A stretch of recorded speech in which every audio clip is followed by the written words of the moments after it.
Well, hello and welcome to my latest video. I had a few comments on some recent videos. I was lying in bed this morning about 8:30. I was rather late getting up, looking at my phone, just scrolling through the comments on my videos, as you do. And somebody described me as moronic because in my video about e-bikes, I said that horses were human powered. Now, can I just say, right, there are certain things that I say in my videos that are what we in the United Kingdom are pleased to call a joke. Okay, right. I know that horses aren't human powered. I mean, for fuck's sake, right? Cars are human powered, right? Dolphins are human powered, buses are human powered, scooters, Lambrettas are human powered, but horses have got legs, you numbnuts, as they say in America. So chalk that one up to it was a joke, mate. And then Dominic Mancello, who in one of my previous videos thought I was absolutely brilliant, said to me, right, Dominic, right, I did read this. Dominic said, at your present rate of subscriber growth, you will reach 100,000 subscribers in 2023. And I thought, well, it's not a compliment, is it? It's not a compliment, Dominic. It's kind of saying you're shit, you're shit, you're shit, you're shit. So, right, come on, Dominic. If you have any friends, Dominic, that you haven't yet told about Julian's YouTube channel, then can I suggest you start spreading the word, young man, middle-aged man, old man, whoever you are, and tell them we've got to get Julian's subscriber numbers up to 100,000 sometime before he dies, right? And that may not be long now, the way things are going. So anyway, what are we doing in today's video? We are doing cycling rules. Yes, I'm sure you know about the rules of cycling. And it struck me because I follow a guy on Strava who I did the Raid Alpine with a few years ago. And he posted a ride, and with it was a picture of him and his mates fixing a puncture, and the bike was upside down. And I said, and in a comment on his Strava ride, as I am wont to do, I didn't know that up north, because he lives up north in this great country, it's a great country in the United Kingdom, that they turned the bike upside down. And he obviously did not know that this was a thing. So I thought it's about time I did a video about stupid cycling rules and why they are stupid. And rule number one is you shouldn't turn your bike upside down when you're fixing a rear wheel puncture. And I say, of course you should, right?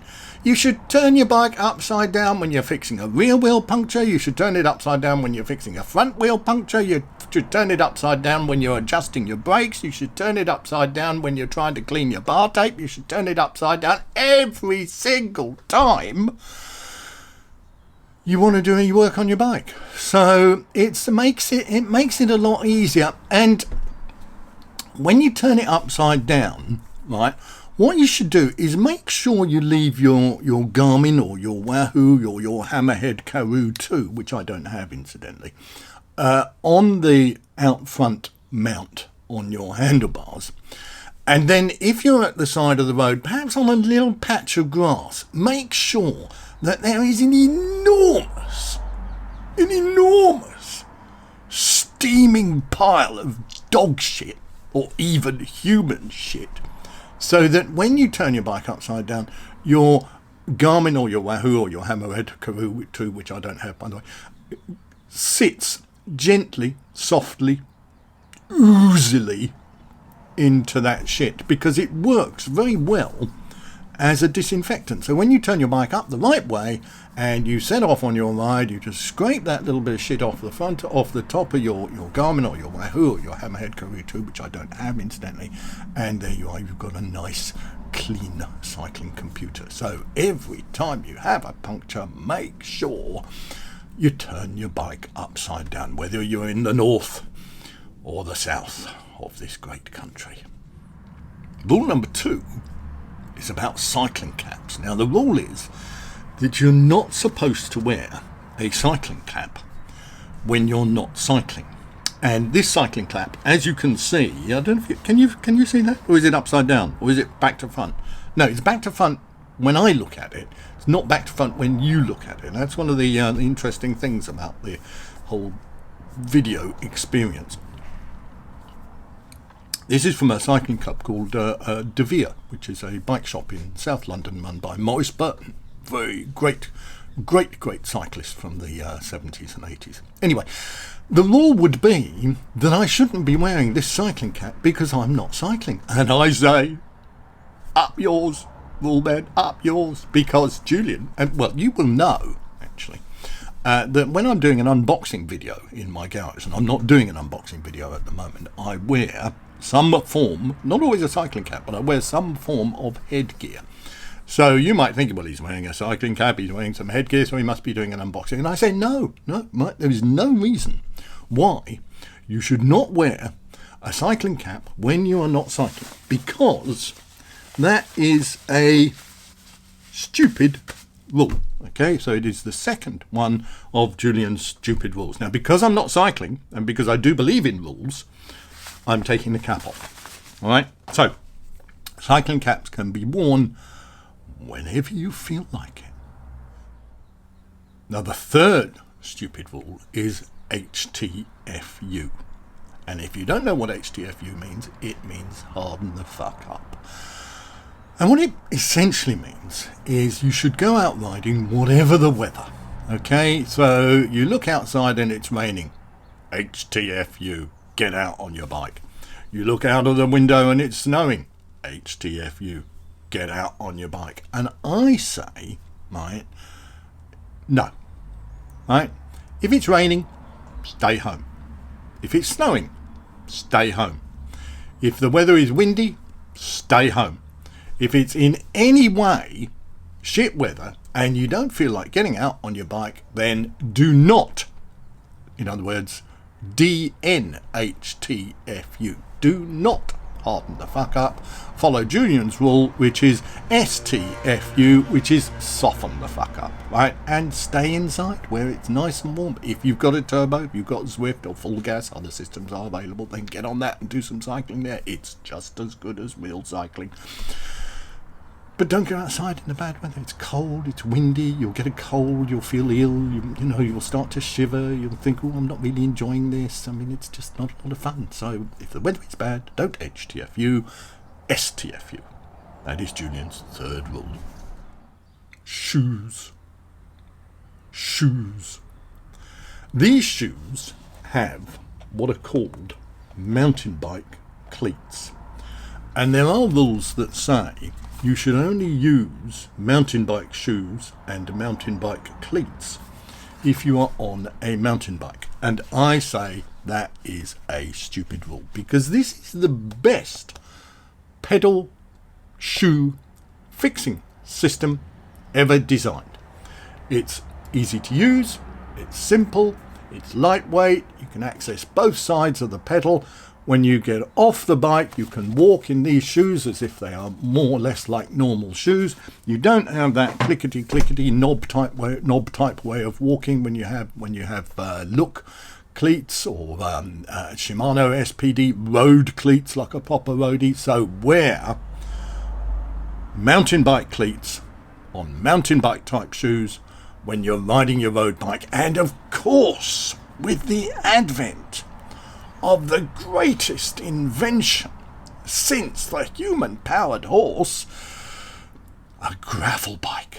Yes, and the rule is, and I've made a series of rules about gravel bikes. You may see there's a video up there, there's a video up there, there's a video down there, there's a video down there, that you have to wear mountain bike cleats when you ride a gravel bike, because a gravel bike is a bit more of a mountain bike than it is a road bike, and therefore you have to do mountain bike things when you're on your gravel bike. You can't do road bike things. So I suggest mountain bike cleats are the best road cleats. And speed play, for fuck's sake. I tried speed play I spent a fortune. And then I thought, oh, I really like these. So I got speed play on all my bikes, right? I've got loads of shoes, and I've got loads of cleats. And I thought I looked so cool riding along in these speed play shoes. And they were shit, absolute shit. So forget about it. Go to mountain bike cleats on mountain bike shoes when you're cycling, and especially if you're on gravel. They are the best. The next thing you hear is that when you're fixing a puncture, you should put the tyre on first. I mean, have you ever heard of a dumber rule? Everybody, I mean, I don't know if you know this, right, but these cycling rules are designed to just catch out newbies and people who aren't very familiar with cycling, and they say put the tyre on first before you put the inner tube in because it'll work much better. This is nonsense. This is nonsense, okay? If you are a new cyclist, don't do that. The way to do it, right, is you put the inner tube on first, then you put the tyre over it. And if you have a look at this wheel here, you'll see that's what I've done, okay?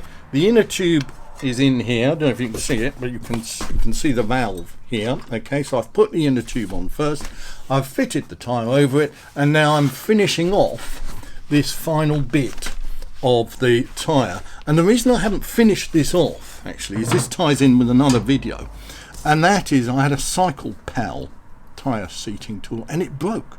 Yes, it broke, and I'm waiting for them to send me another, and I should then do a follow-up video to my Cycle Pal video. There's a link to it up there, by the way. Because until I get a replacement tyre seating tool, I can't put that tyre on. So ignore those people who say put the tyre on first and then put the inner tube on. The way to fix a puncture is to put the tube around the rim and then put the tyre over it, pump up the tube, and Bob's your uncle. Works fine every single time. Oh, and make sure you turn your bike upside down. The next rule, and this is also in relation to tyres, incidentally, and that rule is that your tyre name, hang on, you can't see that, can you? The tyre name here should fit neatly over the valve stem, which is here, okay? And there is a very important reason for this, and that is the only way that you can fit the tyre over the tube, if you take the last section of this video, is if you have the writing over the valve right there, because the tyres are designed to fit smoothly over the tube, but only if you have that writing over the valve. Okay, if you have the writing over here somewhere or over here somewhere, it's just not going to work, and you're going to spend ages at the side of the road dodging the dog shit, trying to get your tyre fitted onto the wheel without a Cycle Pal tyre seating tool, because mine broke, unless you have the writing directly over the valve, and then the tyre will slip on easily and it works perfectly. So, you know, there are some rules actually that make a certain amount of sense. And the final stupid cycling rule which I want to talk about is known as N+1, and you will be familiar with this. The rule is that N is the number of bikes that you currently have, and +1 is the number of bikes that you need to have. And the reason why this is a stupid rule is because you don't need N bikes, right? All you need is one bike to rule them all. And what is the one bike you need to rule them all? You need a gravel bike, because a gravel bike provides you with perfect versatility. You have an ability to ride on gravel, an ability to ride on road, you have an ability to go off-road, you have an ability to go on-road, you have nice low gears so you can get up hills whether you're off-road or on-road, you have nice wide tyres so you can cycle along without getting any punctures, you've got room for mud guards, you've got room to put on additional racks and stuff, so if you want to go bike packing. So the gravel bike is the world's greatest invention since the fork. And the fork was invented in 1957. Yes, it was part of the NASA research about when we get to the moon, right, or Mars or other planets, and we need to eat food. What can we use? And they had thousands of scientists working on this. And one group of scientists said use a spoon. And another group of scientists said, use your fingers. And then there was one scientist, right? He was a teenager working away in Saskatchewan, which is the 53rd state in the US. And he came up with what he called a fork. And he wrote to NASA and he said, look, I've invented this implement, right, which I've called a fork. And he got a lot of back saying, forks have been around for years. What are you talking about? And he said, no, this is a special fork. This is a special fork that allows you to eat food when you're on the moon. Because of the effect of gravity, of course, you have a bowl of cornflakes or something, and when you start to eat, it all floats away. But his fork, right, had magnetic tines, and his idea was that if you put small amounts of steel into each of the items of food that they took to the moon, then when you got the fork near the food, all the food would stick to the fork. I mean, otherwise, it's absolutely incredible invention. And then you could just put the fork in your mouth and you'd take the food off, and that would prevent the effects of gravity, and it would enable you to eat your food. And then one of the top boffins at NASA said, you mean you eat the steel? And that was the end of his attempt to invent a new implement for eating food on the moon. But I still think it had legs, certainly had legs. Anyway, so those are the cycling rules, which I think are particularly stupid cycling rules. And gravel bikes. Get a gravel bike. It's all the bike you need. Get mountain bike cleats, right? Fit your tubes first and your tyres over them. Make sure you turn your bike upside down when you have a puncture. Don't harden the fuck up. And wear